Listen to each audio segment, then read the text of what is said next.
नमस्कार। Destiny star में आपका स्वागत है। मेरा नाम डॉक्टर पीयूष दुबे है। मैं एक वैदिक एस्ट्रोलॉजर और आयुर्वेदिक। आज हम बात करने वाले हैं लगन के ऊपर कि आपका जो फर्स्ट हाउस यानी लगन है वो कितना इंपॉर्टेंट। आपका जो फर्स्ट हाउस यानी जो असेंडेंट है वो आपकी पूरी लाइफ की थीम बता देता है। अगर आप कोई भी चार्ट रीड कर रहे हैं तो फर्स्ट हाउस से आप उस इंसान का, उस नेटिव का पूरा लाइफ का थीम जान सकते हैं कि उसकी लाइफ की क्या दिशा होने वाली है, किन चीज़ों के अराउंड उसकी लाइफ रिवॉल्व करने वाली है। ये आपका पूरा का पूरा फर्स्ट हाउस बता देता है। लेकिन उसके पहले हम ये समझते हैं कि फर्स्ट हाउस है किन चीजों। फर्स्ट हाउस क्या है आपका? असेंडेंट। फर्स्ट हाउस यानी लगन, आपकी पर्सनैलिटी, आपका ओवरऑल बिहेवियर, आपका इंटेलिजेंस, आपका थॉट प्रोसेस, आपकी इंटायर लाइफ, आपका फर्स्ट हाउस। अब समझने वाली बात यह है कि फर्स्ट हाउस को ही क्यों लगन कहते हैं, या जो भी साइन या प्लेनेट आपको फर्स्ट हाउस में मिला है वो क्यों मिला है, उसका कोई तो रीजन होगा। तो देखिए, हमारे यहाँ क्या माना जाता है कि हमारा शरीर जो है पंच महाभूतों से बना है, पांच भौतिक। जब आत्मा शरीर में प्रवेश करती है तभी हमारा जीवन प्रारंभ। तो आप देखिए, काल पुरुष के चार्ट में फर्स्ट हाउस में एरीज साइन आता है, वहां पे सूर्य जो है एग्जॉल्टेड होता है, उच्च। सूर्य हमारी आत्मा का कारक। और सेवंथ हाउस में काल पुरुष के लिब्रा यानी तुला राशि है। तुला राशि में सूर्य नीच का होता है। और सेकंड हाउस और सेवंथ हाउस इसीलिए मारक भी कहेगी कि जब आत्मा शरीर को छोड़ देती है तो हमारा मृत्यु हो जाता है। सेवंथ हाउस आपके सनसेट का। तो फर्स्ट हाउस इसीलिए उसको लगन कहते हैं, जब आत्मा प्रवेश करती है हमारे शरीर में, अर्थात जब आत्मा और शरीर का मिलन होता है तभी हमारा जीवन प्रारंभ। और सेवंथ हाउस को इसीलिए अस्त लगन कहते हैं। ये माना जाता है कि फर्स्ट हाउस यानी लगन असेंडेंट में आपको वो साइन या प्लैनेट मिलते हैं कि जो चीजें पास्ट लाइफ से अधूरी रह गई थी, जो कर्म आप नहीं पूरे कर पाए थे, वो इस जन्म में आपको करना पड़ता। आप इसको दूसरी तरह से देखना चाहें तो फर्स्ट हाउस क्या है? आपका ओवरऑल लाइफ। नाइन्थ हाउस आपके पास्ट का होता है, आपके फादर का, आपके क्रिएशन, हमारे माता और पिता से ही हमारा जन्म होता है। और फिफ्थ हाउस हमारा फ्यूचर होता है। तो आपका जो फर्स्ट हाउस यानी असेंडेंट है वो नाइन्थ से फिफ्थ। तो नाइन्थ हाउस पास्ट, उसका जो फ्यूचर है वो आपका फर्स्ट हाउस है। यानी जो पास्ट में आपने अच्छे बुरे कर्म किए थे, उसका फ्यूचर क्या? आपका फर्स्ट हाउस। उसी के अकॉर्डिंग आपको जन्म मिलता है। आपकी आत्मा उसी पाप पूर्व में किए गए पाप पुण्य के अकॉर्डिंग ही यहाँ पे शरीर धारण करती है और उन्हीं कर्मों को हमें भोगना पड़ता है। इसीलिए हमें, हर किसी इंसान को, हर नेटिव को एक फिक्स साइन और प्लेनेट जो है लगन में मिलता है कि आपको ये कर्म पूरे करने हैं। उसका यही रीजन है कि नाइन से फिफ्थ है फर्स्ट हाउस। आपके पास्ट में किए गए कर्मों का फ्यूचर है कि आपका जो जन्म होगा, नेक्स्ट बर्थ होगा, उसमें आपको क्या क्या कर्म। इसी तरीके से आप देखिए, सेवंथ हाउस आपके लाइफ पार्टनर। 1-7 एक्सिस कितना इंपॉर्टेंट। सेवंथ हाउस भी क्या, 9 से 11। भाई हमारा लाइफ पार्टनर भी बहुत कार्मिक होता है, इसीलिए सेवंथ हाउस को ओपन एनिमी का कहते हैं। जो हमें सामने से चैलेंज करता है एक तरह से, तब हमारे अंदर इंप्रूवमेंट आते हैं। इसीलिए मैरिज के बाद हम सब के अंदर कुछ ना कुछ चेंजेस आते हैं। और सेवंथ हाउस में भी जो साइन है, प्लेनेट है, उस पर हम लोग ये वीडियो बना चुके हैं, वो भी हमारी पर्सनैलिटी का ही पार्ट। क्योंकि जो सेवंथ हाउस है वो 9 से 11। नाइन्थ हाउस आपका पास्ट है, आपका फॉर्च्यून है। वहां से 11th है seventh house. 11th house gain का होता है। तो पास्ट में जो कर्म किए उसका गेन है सेवंथ हाउस। कि आपने अच्छे कर्म किए होंगे तो अच्छा मैरिड लाइफ होगा, अच्छा पार्टनर मिलेगा। अच्छे कर्म नहीं किए होंगे तो आपका लाइफ, मैरिड लाइफ अच्छा नहीं रहता। तो इस तरीके से आपको समझ में आया कि फर्स्ट हाउस में क्यों हमको एक स्पेसिफिक साइन या प्लेनेट मिला, उसका एक रीजन है। तो आज हम समझेंगे कि फर्स्ट हाउस में बैठे साइन और प्लेनेट कैसे हमारी लाइफ का थीम बता रहे हैं और क्या क्या कर्म हमको इस जीवन में करना है। आखिर हमारे जीवन का उद्देश्य क्या है, रीजन ऑफ बर्थ क्या है। तो उसके पहले मैं आप लोगों के लिए एक इंपॉर्टेंट अनाउंसमेंट कर दूं कि जैसे हमने कहा कि फर्स्ट हाउस ये बता रहा है पास्ट लाइफ के कौन से कर्म है जो आपको पूरे करना। बट आपको डिटेल में अपने फॉर्च्यून, अपनी पास्ट लाइफ के बारे में जानना है, अपनी मैरिड लाइफ के बारे में जानना है, तो इसके लिए नौमांस चार्ट एक इंपॉर्टेंट चार्ट। नाइन्थ हाउस का डिवीजन है वो। नाइन्थ हाउस का जो फर्दर डिवीजन करके जो चार्ट बनता है वो नौमांस चार्ट। तो इसके लिए हम आप लोगों के लिए न्यू ईयर पे कंप्लीट फ्री कोर्स ला रहे हैं 5 डेज का। ये क्लास होने वाली है 3 जनवरी से 7 जनवरी तक, 9 PM से 11 PM।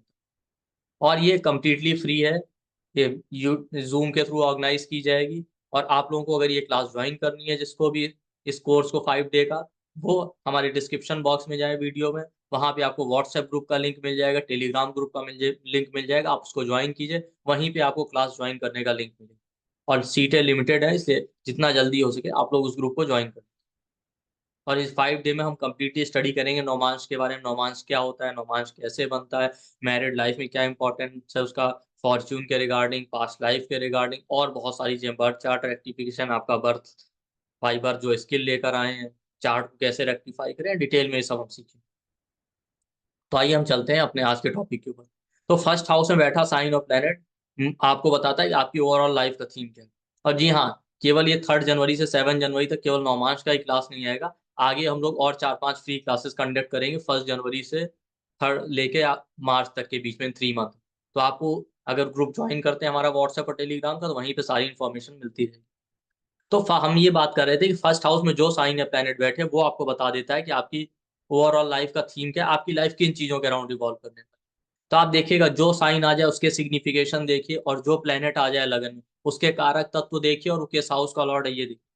आपकी पूरी लाइफ उसके अराउंड ही रिवॉल्व करे।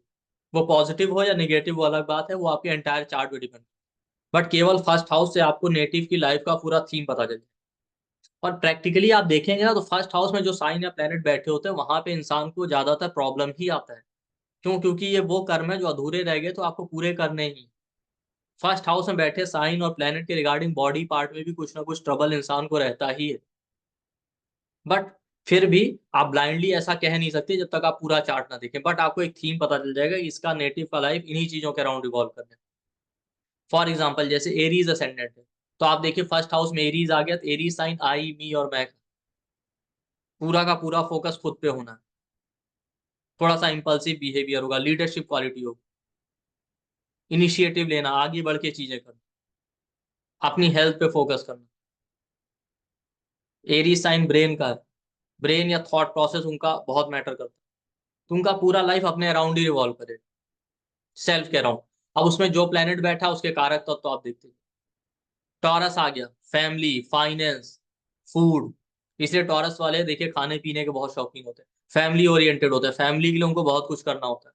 अब फैमिली से बनेगी कि नहीं बनेगी वो बात अलग है, लेकिन फैमिली के लिए करना बहुत कुछ। स्पीच, कम्युनिकेशन, कम्युनिकेशन उनकी लाइफ में एक इंपॉर्टेंट फैक्टर है। अब उनका कम्युनिकेशन अच्छा है, लोगों से खराब है, पर कम्युनिकेशन उनकी लाइफ का थीम बन जाएगा। हो सकता है कम्युनिकेशन की वजह से उनके अच्छे टर्म्स रहे लोगों से, या उनका कम्युनिकेशन इतना खराब हो कि लोगों से ना बनती हो। उसके अलावा टॉरस साइन किसका? फाइनेंशियल चीजों का। फाइनेंशियल फैक्टर एक इंपॉर्टेंट फैक्टर होगा उनकी लाइफ, या तो बहुत अच्छी फाइनेंशियल कंडीशन होगी या बहुत ट्रबलसम। बट जैसा मैंने कहा कि आप ओवरऑल चार्ट देखेंगे, बट कहीं ना कहीं फर्स्ट हाउस में बैठे साइन ऑफ प्लैनेट आपको ट्रबल ही दे रहे हो, ये ध्यान रखिए। ये मैंने प्रैक्टिकली चेक किया है। बट आपको एक थीम पता चल जाएगा। टॉरस साइन बॉडी पार्ट में आपका फेस, आईज, टीथ का, इसके रिगार्डिंग चीजें प्रोमिनेंट होगी। या तो बहुत अच्छा हो सकता है, या आपको इन चीजों के अराउंड प्रॉब्लम मिलेगा। बट आप ब्लाइंडली नहीं कह सकते। फिर इसके लिए आपको देखना पड़ेगा फर्स्ट हाउस का लॉर्ड भी किस हाउस में। बट आपको एक थीम पता चल जाएगा। अब देखिए, इसीलिए बहुत सारे क्लासिक्स में लिखा गया है कि फर्स्ट हाउस आपका प्रोफेशन भी है। तो फर्स्ट हाउस में बैठे साइन ऑफ प्लैनेट ये भी बता सकते हैं वो इतने प्रोमिनेंट थीम को रिप्रेजेंट कर रहे हैं कि उससे रिलेटेड या वही नेचर ऑफ वर्क हो सकता है। टॉरस है तो कम्युनिकेशन, बैंकिंग, फाइनेंस। अब कम्युनिकेशन बहुत सारी चीजों में हो सकता है। आप मास मीडिया में हैं, जर्नलिस्ट हैं। जेमिनाई साइन थर्ड हाउस का, सिबलिंग्स। ठीक है। जेमिनाई साइन वालों को बहुत सारे एफर्ट लगाने पड़ते हैं, लाइफ में बहुत भाग दौड़ रहता है, क्योंकि थर्ड हाउस शॉर्ट ट्रेवल का, तो उनकी लाइफ कभी स्मूथ रहती ही नहीं, उनको बहुत भाग दौड़ लगाने। छोटे भाई बहन, उनका नेबर, ये सारे उनकी लाइफ में प्रोमिनेंट थीम है। उनके सपोर्ट से ही आगे लाइफ बढ़ेगी, या उनका रिस्पॉन्सिबिलिटी इनके ऊपर आएगा, या उनकी रिगार्डिंग चैलेंज रहता ही है लाइफ। जेमिनाई साइन आपके राइटिंग का है, सोशल मीडिया का है, communication, IT, mass media, communication से रिलेटेड प्रोफेशन हो सकता है। ये लाइफ का थीम बन जाएगा, या काम ही ऐसा करते होंगे जिसमें ये चीजें प्रोमिनेंट हो। Document, paper work. Cancer sign, mental peace, mother, property, motherland. देखिए कैंसर वाले मदरलैंड से बहुत अटैच होते हैं, मदर से बहुत अटैच। अब हो सकता है मदर से बहुत अच्छे टर्म्स बनते हैं, बिल्कुल मदर से उतनी बनती ही ना हो, बट अटैचमेंट तो रहेगा। लाइफ में मेंटल पीस के पीछे भागते रहते हैं, उनको सुकून ही नहीं मिलता जल्दी। पानी वाली जगह से उनका बहुत कनेक्शन हो। मदरलैंड कैंसर वाले बहुत कहीं भी चले जाएं, मदरलैंड के लिए बहुत कुछ करना चाहिए। अब ये भी हो सकता है कि इतने अटैचिंग मदरलैंड पे ही रह रहे हैं या रहना चाहते हैं, बट किसी रीजन की वजह से बर्थ प्लेस से दूर रहना पड़ा, तो उनको अटैचमेंट रहेगा कि नहीं नहीं काश अब मदरलैंड पे हो। कैंसर साइन किसका है? आपके चेस्ट का, चेस्ट के रिगार्डिंग इशू होना, फीमेल्स हैं तो ब्रेस्ट, लंग्स के रिगार्डिंग ये प्रोमिनेंट हो जाएंगे बॉडी पार्ट। अब जेमिनाई साइन अगर लगन में शोल्डर और नेक का प्रॉब्लम हो सकता है, सर्वाइकल इशू। कैंसर वाले प्रॉपर्टी के रिगार्डिंग काम करना, प्रॉपर्टी उनकी लाइफ में एक इंपॉर्टेंट फैक्टर होगा, या तो प्रॉपर्टी अगर, या तो बहुत प्रॉपर्टी है, या हो सकता है भटक रहे हैं, घर नहीं बना पा रहे हैं, प्रॉपर्टी नहीं ले पा रहे हैं, इस वजह से परेशान। बट एज यूजली ये बात ध्यान रखिएगा मेरी, 75% केसेस में फर्स्ट हाउस में बैठा साइन प्लान कहीं ना कहीं ट्रबल ही दे रहा हो। इमोशंस बहुत इंपॉर्टेंट, इमोशन की वजह से कैंसर वाले बड़े परेशान रहते हैं, emotional ups and down. Leo sign आ जाए तो लियो साइन लगन में तो थॉट प्रोसेस, बच्चे, डाइजेशन, कहीं ना कहीं डाइजेशन का इशू रहेगा। थॉट प्रोसेस लियो वालों का बड़ा चैलेंज है। उनकी लाइफ का सक्सेस यही है कि अगर उन्होंने अपने थॉट प्रोसेस को कंट्रोल कर लिया तो लाइफ में बहुत कुछ अचीव कर सकते हैं। फ्यूचर प्लानिंग, या तो बहुत अच्छा फ्यूचर प्लानिंग होगा या बहुत ही खराब होगा। अक्सर तो आपको खराब ही मिलता है। लियो साइन किड्स का है, या तो बच्चे होने में प्रॉब्लम है, या बच्चे नहीं हो रहे हैं, या हो गया तो उन बच, बच्चों से टर्म्स नहीं अच्छे, या कहीं ना कहीं बच्चों के आगे पीछे भागना पड़ रहा है, बच्चों पे बहुत ध्यान देना। लव रिलेशनशिप एक इंपॉर्टेंट फैक्टर हो जाता है, हो सकता है लव रिलेशनशिप में अक्सर चैलेंजेस मिले। लियो साइन अपर बैक का भी, अपर बैक और डाइजेशन के रिगार्डिंग प्रॉब्लम। वर्गो साइन अगर लगन में आ जाए तो जॉब है, सर्विस है, डेट है, या तो ऐसे लोगों के ऊपर बहुत ज्यादा डेट होगा, या ज्यादातर काम अपनी लाइफ में लोन लेके ही कर रहे हैं, या जॉब ओरिएंटेड होगा ये इंसान। लोअर बैक में, लोअर एब्डोमेन में problem, agriculture, farming, pet animals के रिगार्डिंग इंटरेस्ट होना। वर्गो साइन जॉब में हो सकते हैं, किसी एनालिटिकल काम में, फाइनेंशियल ऑडिटर, फाइनेंशियल ऑडिटर हो सकते हैं, डॉक्टर हो सकते हैं। वर्गो साइन डिजीज का, बट हेल्थ इश्यूज तो रहता है। वर्गो वालों की लाइफ में हेल्थ इश्यूज और डिसिप्लिन एक इंपॉर्टेंट फैक्टर होता है। वो बहुत डिसिप्लिन होंगे या हमेशा एफर्ट लगाते रहेंगे लाइफ कैसे डिसिप्लिन रखना है, डेली रूटीन कैसे सेट करना है, इनके रिगार्डिंग ही वो एफर्ट लगाते हैं। तो वर्गो वाले आपको फार्मिंग सेक्टर में फाइनेंशियल ऑडिटर जो बनते हैं, डॉक्टर बनते हैं, या किसी ना किसी वर्गो साइन जॉब का या जॉब ओरिएंटेड हो सकते हैं। इसी तरीके से लियो साइन लगन में तो बच्चों के रिगार्डिंग काम करना, एजुकेशन डिपार्टमेंट में होना, टीचर होना, क्रिएटिव काम करना। लिब्रा साइन लगन है तो रिलेशनशिप एक इंपॉर्टेंट फैक्टर होगा, ये हमेशा चाहेंगे रिलेशनशिप अच्छे मेंटेन। मैरिड लाइफ, रिलेशनशिप या तो बहुत अच्छा चल रहा होगा या अक्सर चैलेंजिंग ही हो जाता है। लाइफ में बैलेंस बनाने के चक्कर में ही ये लगे रहते हैं कि लाइफ बैलेंस रहे। इसीलिए लिब्रा वाले हमेशा परफेक्शन चाहते हैं, हमेशा क्वालिटी वाली चीज। ऐसा नहीं है कि कुछ भी काम कर ले, कोई भी चीज स्वीकार कर, हमेशा उनको हर चीज में क्वालिटी चाहिए रहती है, स्पेसिफिक होते हैं, बहुत पिकी। लिब्रा साइन सेवंथ हाउस का है, पब्लिक का। हमेशा इनको दूसरे से वैलिडेशन चाहिए, कुछ भी करने से पहले कॉन्फिडेंस बहुत लो होता है, जब तक सामने वाला ये ना कह दे कि हाँ सही कर रहे हो तब तक इनको ट्रस्ट नहीं होता। इसके अलावा लिब्रा साइन किडनी है, रिप्रोडक्टिव पार्ट, इनके रिगार्डिंग कोई ना कोई प्रॉब्लम जरूर है। स्कॉर्पियो साइन लगन में आ जाए, स्कॉर्पियो एट हाउस का साइन है। Stress, anxiety, transformation, ups and down होना, इन लॉज और इनहेरिटेंस का थीम प्रोमिनेंट होना, या तो बहुत इनहेरिटेंस होगी या इनहेरिटेंस के रिगार्डिंग चैलेंज आ जाना, इन लॉज से कुछ ना कुछ इशू होना। आपको एनस रेक्टम का प्रॉब्लम, पाइल्स के रिगार्डिंग प्रॉब्लम मिलेगा। ये लोग स्पिरिचुअलिटी, ऑकल्ट की तरफ बहुत ज्यादा इंक्लाइंड हो। इनिशियली तो इन चीजों में बिलीव ही नहीं करते, धीरे धीरे जैसे एज बढ़ेगा आप देखेंगे बहुत ज्यादा इंक्लाइंड। लाइफ में ट्रांसफॉर्मेशन और सडन इवेंट्स हमेशा होते हैं, लाइफ कभी प्लान वे में चल ही नहीं पाती। तो लगन आपको प्रॉब्लम देता ही रहता है। ये हो गया आपका एट्थ हाउस। स्कॉर्पियो आ जाए लगन में तो एट्थ हाउस मिस्टेक्स का है। स्कॉर्पियो साइन मिस्टेक्स का है, तो मिस्टेक्स बहुत करते हैं, जल्दी किसी की सुनते ही नहीं। रिसर्च माइंडेड होने की वजह से किसी की सुनेंगे नहीं, अपना जो सही लगेगा वही डिसीजन लेंगे, और इसी वजह से गलतियां भी होती।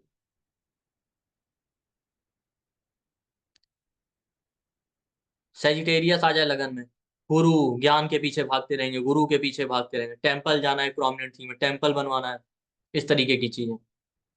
लॉन्ग टर्म प्लानिंग करके चलते हैं, तीर्थ यात्राएं बहुत करना। सेजिटेरियस साइन थाइस का, थाइस में कोई ना कोई प्रॉब्लम, पेन, कुछ भी। कैप्रिकॉन आ जाए लगन में, कैप्रिकॉन कैप्रिकॉन साइन कैरियर, कर्मों का हमेशा कैप्रिकॉन वाले काम की तरफ ही फोकस रहता है, काम काम काम, फिर भी कैरियर को लेके एक इनसिक्योरिटी रहता है, नी ज्वाइंट का प्रॉब्लम हो। मदर इन लॉ एक इंपॉर्टेंट फोकस हो जाएंगी लाइफ। एक्वेरियस साइन आ जाए, एक्वेरियस का इनकम डिजायर्स, ये इनकी लाइफ का थीम बन जाता है। या तो इनकम में अप्स एंड डाउन है, या इनकम अच्छी नहीं हो पा रही। एल्डर सिबलिंग्स या तो बहुत अटैचमेंट है, या उससे बहुत अच्छे टर्म्स नहीं है। फ्रेंड सर्कल, मैंने बहुत एक्वेरियस वालों को देखा, शुरू शुरू में बहुत ज्यादा फ्रेंड सर्कल होता है, धीरे धीरे लोगों से डिटैच होते जाते। डिजायर्स बहुत होती हैं, बट एक टाइम बाद ये लोग डिजायर्स छोड़ ही देते, क्योंकि एक्वेरियस साइन डिजायर्स का, इनकम का है, विश फुलफिलमेंट का है, बड़े भाई बहनों का, फ्रेंड्स का, तो ये आपकी लाइफ का थीम बन जाएंगे। और इनको अक्सर पैरों में दर्द रहता है, काफ मसल का जो एरिया होता है, नी जॉइंट से लेके एंकल के बीच का, वहां पे कोई ना कोई प्रॉब्लम जरूर। पाइसिस साइन लगन में तो या तो फॉरेन में है, या ये लोग बड़ा कंफर्टेबल लाइफ चाहते। खर्चे बहुत होते हैं, 12th हाउस खर्चों का है। मेडिटेशन, इन चीजों में इंटरेस्ट ना। फीट में कोई ना कोई प्रॉब्लम होना, एंकल या फीट के सोल्स में। और पाइसिस साइन वाले भी हमेशा मेडिटेशन भक्ति की तरफ ज्यादा जाते हैं, मेडिटेशन भक्ति, ये सारा इनकी लाइफ का थीम बन जाता है। खर्चे बहुत होते हैं, लेट गो करना, पाइसिस वाले हमेशा लेट गो मोड में एफर्ट लगाएंगे चीजों को लेके। एफर्ट लगाने के बाद एक टाइम बाद ऐसा आता है, भगवान भरोसे छोड़ देते हैं, जो होगा देखा जाए। फॉरेन का कनेक्शन होना इनकी लाइफ, फॉरेन जाना, फॉरेन में जॉब करना। और जैसा मैंने कहा, अलग अलग साइन जो लगन में बैठा, वो आपके प्रोफेशन में भी रिफ्लेक्ट होगा। जैसे स्कॉर्पियो है, तो आपका स्पिरिचुअलिटी, ऑकल्ट, पेंशन डिपार्टमेंट, इसमें होना, रिसर्च की फील्ड में होना, spy, undercover agent. Sagittarius आ गया लगन, टीचिंग, गाइडेंस, काउंसलिंग, कंसल्टेंट का काम करना। कैप्रिकॉन आ गया तो आर्मी में, या एनएसजी कमांडो जो इस तरीके से होते हैं, या फ्रंट लाइन जो सोल्जर होते हैं पुलिस में। एक्वेरियस आ गया तो बहुत ही फिलोसफिकल हैं, साइकेट्रिस्ट हैं, साइकोलॉजिस्ट हैं, कंसल्टेंट हैं, इस तरीके का जितना काम है। या आर्टिफिशियल इंटेलिजेंस से रिलेटेड। पाइसिस है तो फॉरेन में, मेडिटेशन से रिगार्डिंग, हॉस्पिटल, एक्सपोर्ट इंपोर्ट का काम। तो पाइसी जो भी लगन में साइन आ रहा है, वो कहीं ना कहीं आपका नेचर ऑफ वर्क भी बता रहा है, इसलिए उससे प्रोफेशन भी देख सकते हैं। तो इंपॉर्टेंट है लगन, लगन आपकी ओवरऑल आइडेंटिटी। आप लगन में बैठे साइन से भी चेक कर सकते हैं उसके कारक तत्व तो लॉर्डशिप देख। वीनस बैठा है तो पैसा, स्पाउस, फीमेल्स, ये आपकी लाइफ में प्रोमिनेंट थीम रहेंगे, बट इनसे चैलेंजेस भी आएंगे, रिप्रोडक्टिव पार्ट, किडनी। जुपिटर है तो गुरु ज्ञान की तरफ आपका फोकस रहेगा, क्योंकि फर्स्ट हाउस में जो साइन या प्लेनेट बताता है वो चीजें दिमाग पे हावी रहती हैं। गुरु की तरफ फोकस होना, ज्ञान के पीछे भागना, डाइजेशन का प्रॉब्लम होना। बच्चों का थीम इंपॉर्टेंट हो जाएगा, जुपिटर बच्चों का कारक है, बच्चे नहीं हो रहे, या बच्चे हैं तो उनसे टर्म्स नहीं अच्छे, या बच्चों को लेके बहुत चीजें प्रोमिनेंट है, या आपका लाइफ ही बच्चों पे डिपेंडेंट। सैटर्न है तो कैरियर, बहुत वर्केहॉलिक होंगे। सैटर्न लगन में आ जाए, आप देखिए पैरों का प्रॉब्लम, मसल्स में पेन, डाइजेशन का प्रॉब्लम देता है, क्योंकि सैटर्न अपान वायु। कैरियर पे हमेशा फोकस रहेगा, कैरियर में चैलेंजेस भी काफी आते। मार्स है तो प्रॉपर्टी, लाइफ में कॉन्फ्लिक्ट, लड़ाई झगड़े होना, ब्रदर से बहुत इंपॉर्टेंट अटैचमेंट होना, या ब्रदर से बन ही नहीं रही। तो आपका सैटर्न, वीनस, जुपिटर, मार्स हो गया। मरकरी हो गया तो राइटिंग, कम्युनिकेशन, मोबाइल, फ्रेंड्स, ये इंपॉर्टेंट थीम है। और ये मैंने जैसा कहा कि वहां बैठे साइन ऑफ प्लैनेट आपका प्रोफेशन भी डिफाइन कर, तो ये मरकरी के रिगार्डिंग चीजें आपकी लाइफ में बहुत प्रोमिनेंट हो जाएंगी। मून बैठा तो मदर से बहुत अटैचमेंट है, मदर, इमोशंस, मेंटल पीस, इनको लेके ही इंसान भागता रहेगा, इनके ही पीछे। सन बैठा तो फादर, इंपॉर्टेंट थीम है लाइफ का। फादर है, गवर्नमेंट है, हाई अथॉरिटेटिव चीजें हैं, ईगो है, सेल्फ रिस्पेक्ट, ये बहुत मैटर करता है इस इंसान। राहु बैठा तो फॉरेन से कनेक्शन होना, फॉरेन जाना, बहुत सस्पिशियस होना हर एक चीज को लेके, बार बार इसी वजह से चीटिंग हो। केतु बैठा लगन में तो स्पिरिचुअलिटी, ऑकल्ट के अराउंड रिवॉल्व करना, रिसर्च माइंडेड होना, हर एक चीज की डेप्थ में जाना है इस इंसान का, स्पिरिचुअलिटी की तरफ बहुत इंक्लाइंड हो जाना। तो आप लगन में बैठे साइन और प्लैनेट चेक कीजिए, वो आपकी लाइफ का पूरा थीम बता देंगे, पॉजिटिव या नेगेटिव। बट ज्यादातर वो चीजें आपको प्रॉब्लम ही देती हैं। अब जैसे मैंने प्लैनेट के कारक तत्व कवर किए। आप ये भी देख सकते हैं कि वो प्लेनेट आपके चार्ट में किस हाउस के लॉर्ड है। मान लेते हैं 6th हाउस का लॉर्ड होकर लगन में बैठा है, 6th हाउस की चीजें प्रोमिनेंट हो जाएंगी। 7th हाउस का लॉर्ड होकर लगन में बैठा है तो 7th हाउस की चीजें प्रोमिनेंट हो जाएंगी, इस तरीके से। बट ब्लाइंडली आप इसलिए नहीं कह सकते, फिर आपको लगन लॉर्ड देखना पड़ेगा या लगन में जो प्लेनेट बैठा हो किस हाउस का लॉर्ड है इस बेस। तो आप अपने चार्ट में चेक कीजिए आपके लगन में कौन सा साइन और प्लेनेट आ रहा है, उसके कारक तत्व तो किस हाउस का लॉर्ड है, और कमेंट सेक्शन में बताइए कि वो चीजें आपकी लाइफ में प्रोमिनेंट है कि नहीं, उसके रिगार्डिंग चैलेंजेस आ रहे हैं कि नहीं। फिर फ्यूचर में हम जब वीडियो करेंगे तो उसमें लगन लॉर्ड डिफरेंट हाउस में बैठा है, फिर वो क्या रिजल्ट देता है वो देखेंगे। तब आपको और क्लियरिटी आ जाएगा कि हाँ लगन और फिर लगन लॉर्ड कैसे रिजल्ट देगा। तो आई होप आपको ये वीडियो पसंद आया होगा। वीडियो को लाइक कीजिए, शेयर कीजिए और चैनल को प्लीज़ सब्सक्राइब कीजिए और हमें सपोर्ट करते रहिए, बस सब्सक्राइब करके और शेयर करके। थैंक यू, नमस्ते।